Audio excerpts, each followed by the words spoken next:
ನಾನಿವತ್ತು ನಾಟಿ style chicken sambar ಮಾಡೋದು ಹೇಗೆ ಅಂತ ತೋರಿಸ್ತಾ ಇದ್ದೀನಿ. ಅದಕ್ಕೆ ಏನೇನು ಬೇಕು ಅಂತ ನೋಡ್ಕೊಂಬರೋಣ ಬನ್ನಿ. ಮೇನ್ ಇಂಗ್ರೀಡಿಯೆಂಟ್ಸ್ ಬಂದು ಚಿಕನ್, 2ರಿಂದ 3 ಈರುಳ್ಳಿ, 1 ಟೊಮೆಟೊ, ಸ್ವಲ್ಪ ಕೊತ್ತಂಬರಿ, ಸ್ವಲ್ಪ ಮೆಣಸು, ಹಾಗೆ ಚಕ್ಕೆ ಲವಂಗ, ಖಾರಕ್ಕೆ ಒಣಮೆಣಸಿನ್ಕಾಯಿ, ಬೆಳ್ಳುಳ್ಳಿ, ಶುಂಠಿ, ಅರ್ಧ ಕಪ್ಪು ತೆಂಗಿನಕಾಯಿ ತುರಿ, ರುಚಿಗೆ ತಕ್ಕಷ್ಟು ಉಪ್ಪು, 2ರಿಂದ 3 ಸ್ಪೂನ್ ಧನಿಯಾ ಪುಡಿ, ಹಾಗೆ ಎಣ್ಣೆ, ಸ್ವಲ್ಪ ಎಣ್ಣೆ. ಮೀಡಿಯಂ ಫ್ಲೇಮಲ್ಲಿ ಇಟ್ಕೊಂಡು ಈರುಳ್ಳಿನ ಬ್ರೌನ್ ಕಲರ್ ಆಗೋವರೆಗೂ ಉಟ್ಕೊಳ್ಳೋಣ.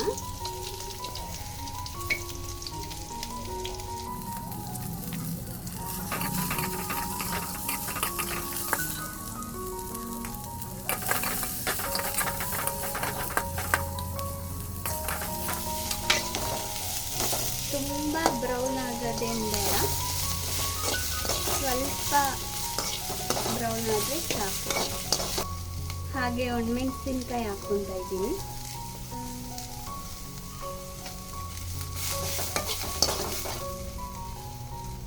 ಹಾಗೆ ಮೆಣಸು, ಚಕ್ಕೆ ಲವಂಗ, ಹಾಗೆ ಶುಂಠಿ, ಸ್ವಲ್ಪ ಬೆಳ್ಳುಳ್ಳಿ.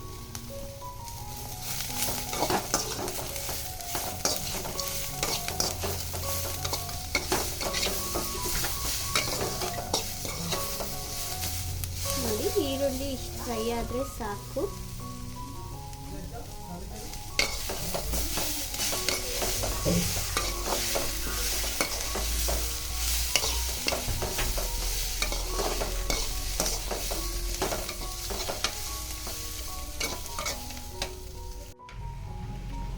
ಹಾಗೆ ಫೈನಲ್ ಧನಿಯಾ ಪೌಡರ್,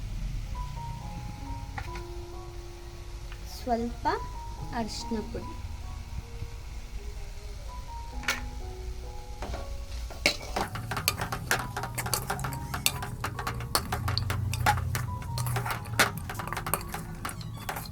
ನಾಟಿ ಸ್ಟೈಲ್ ಚಿಕನ್ ಸಾಂಬಾರ್ಗೆ ಬೇಕಾಗಿರೋಂಥ ಮಸಾಲೆ ರೆಡಿಯಾಗಿದೆ. ಇದನ್ನು ರುಬ್ಕೊಂಬರೋಣ ಬನ್ನಿ. ಸ್ವಲ್ಪ ತಣ್ಣಗಾಗೋಷ್ಟರಲ್ಲಿ ಈ ಕಡೆ ಚಿಕನ್ ಒಗ್ಗರಣೆ ಹಾಕ್ಕೊಳ್ಳೋಣ. ಪಾತ್ರೆ ಕಾಯಕ್ಕಿಟ್ಟಿದ್ದೀನಿ. ಸ್ವಲ್ಪ ಎಣ್ಣೆ,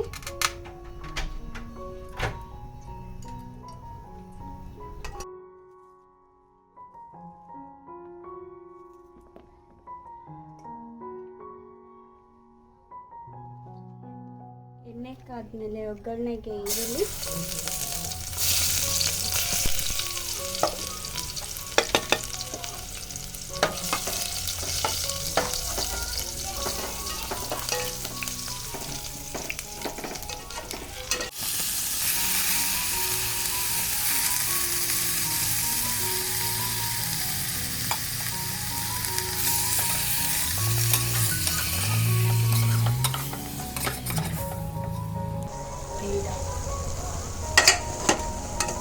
ಒಗ್ಗರಣೆಲೆ 50% ಚಿಕನ್ ಬೆಂದಿರಬೇಕು, ಆಮೇಲೆ ನಾವು ಮಸಾಲೆ ಹಾಕಬೇಕು.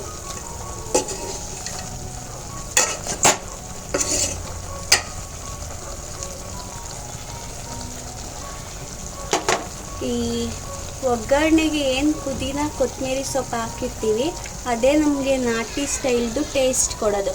ಆ ಕೊತ್ತಂಬರಿ ಪುದೀನ ಪ್ಲೇಸಲ್ಲಿ ಮೆಂತ್ಯ ಸೊಪ್ಪು, ಸಬ್ಬಕ್ಕಿ ಸೊಪ್ಪು ಅದೆರಡನ್ನೂ ಬೇಕಾದರೆ ಆ್ಯಡ್ ಮಾಡ್ಕೋಬೋದು ಇದ್ರೆ.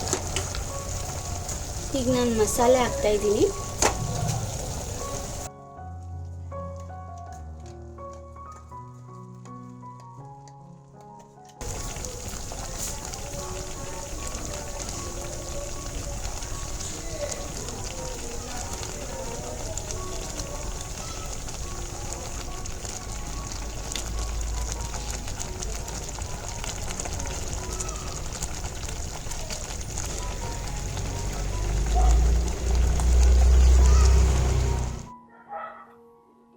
ನಾಟಿ ಸ್ಟೈಲ್ ಚಿಕನ್ ಸಾಂಬಾರ್ ಈಗ ರೆಡಿಯಾಗಿದೆ ನೋಡಿ.